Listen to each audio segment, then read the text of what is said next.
در یکی از کشورهای خارجی من برای کوهنوردی رفته بودم. یه نقطه‌ای رسیدم که حس خیلی خوبی من دست داد.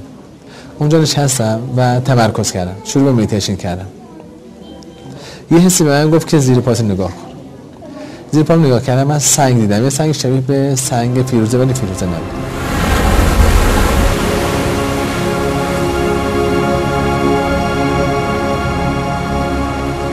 به سنگ من برداشتم و وقتی به مخازن انرژیش نگاه میکردم، چون همه موجودات مخزن انرژی دارن، سنگ هم مخزن انرژی داره، دیدم که انرژی های عجیبی از اون داره متصاعد میشه، پخش میشه تو هوا.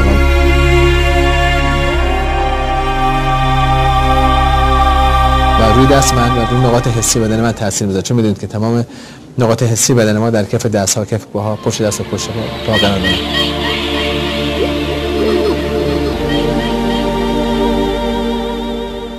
وقتی اینو روی دست قسمت‌های مختلف دستم حرکت میدم، اعضای مختلف بدن من تحت تاثیر قرار میگرفت. این باعث شد که یه باب تحقیق برای من باز بشه که این چی داره که اعضای منو از طریق نقاط حسی تحریک میکنه.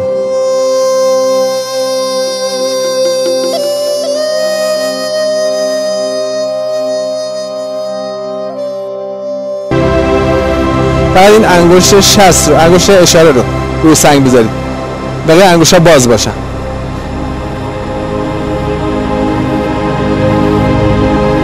ماهیچه‌های کنار مهره ها رو اگه ناراحتی دارن این رو بهش توجه کنن. تقریبا سنگ یا انگشتر یا دستبند باید تو دستتون باشه یا گردن باید تو مشت شما باشه. این دستتون خیلی صفر نگه ندارید.